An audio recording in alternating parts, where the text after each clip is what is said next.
مولاي صل وسلم دائما ابدا على حبيبك خير الخلق كلهم۔ سامعین کرام، آج کا موضوع ہمیں قرآن پاک کی کیا ضرورت ہے۔ آج یہ سوال آج کے زمانے کے حساب سے کچھ تعجب والا لگتا ہے، کیونکہ ہم تو قرآن پاک کی ضرورت ہی محسوس نہیں کرتے۔ اس کی وجہ یہ ہے کہ ہم دنیا کے دھوکے میں آ گئے ہیں، اور دنیا کے دھوکے میں آ کر دنیاوی کامیابی کو ہم نے اپنا نصب العین بنا لیا ہے۔ ساری محنت، ساری جد و جہد، ساری طاقت ہم دنیاوی کامیابی کے لیے صرف کر کے گزار رہے ہیں۔ یہ ایک بہت بڑا دھوکہ ہے، اس دھوکے سے باہر نکلنے کی ضرورت ہے، ورنہ یہ رویہ ہمارا دنیا اور آخرت میں نقصان کا باعث ہو جائے گا۔ ضرورت اس بات کی ہے کہ ہم اپنے آپ کو پہچانیں، اپنے مقصد حیات کو پہچانیں، اپنی منزل کو پہچانیں، اللہ تعالیٰ کو اپنی منزل قرار دے دیں، کیونکہ اللہ تعالیٰ نے ہمیں اپنے لیے پیدا کیا ہے۔ اللہ تعالیٰ ہمیں بہت بڑا فائدہ دینا چاہتا ہے، وہ دنیا اور آخرت کا فائدہ ہے۔ یعنی وہ فائدہ کیا ہے کہ اللہ تعالیٰ ہم سے راضی ہو جائے۔ اس کا مطالبہ یہ ہے کہ تم مجھے راضی کر لو، میں تمہیں بہت سی نعمتیں دوں گا۔ اصل نعمت تو رضائے الہی ہے، لیکن اللہ تعالیٰ کا تقرب، اللہ تعالیٰ کا دیدار اور اللہ سے ملاقات بھی ایسے فوائد ہیں جس کا بیان ممکن نہیں ہے الفاظ سے۔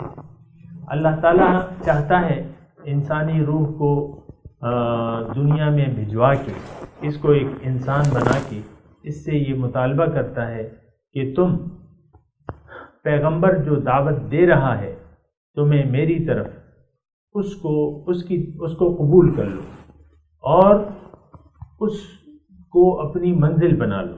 پیغمبر جو ہے وہ داعی اللہ ہے، اللہ کی طرف دعوت دینے والے ہیں۔ بس جس نے اللہ کے رسول کی دعوت کو قبول کر لیا، اب اسے قرآن پاک یعنی اللہ کے راستے کی ضرورت ہے۔ قرآن پاک ہمیں وہ راستہ بتاتا ہے جو سب سے زیادہ سیدھا ہے۔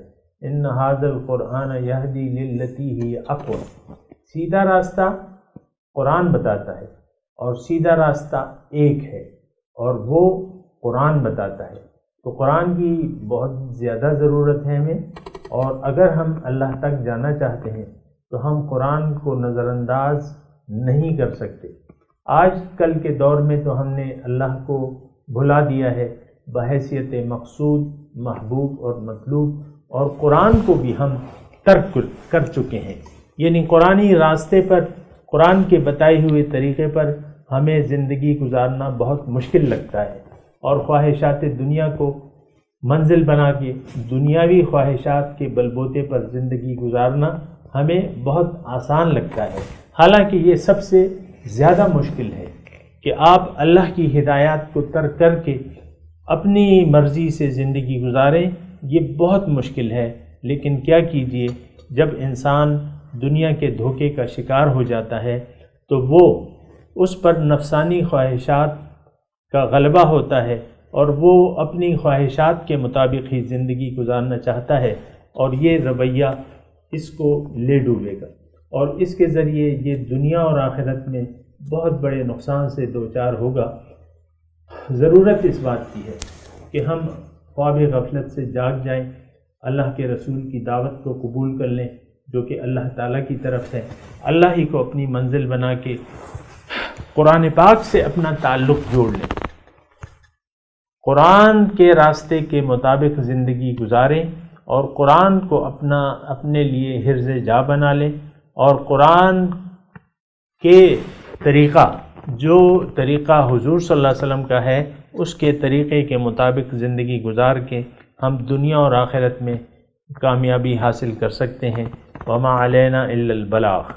مولاي صل وسلم دائما ابدا على حبيبك خير الخلق كلهم۔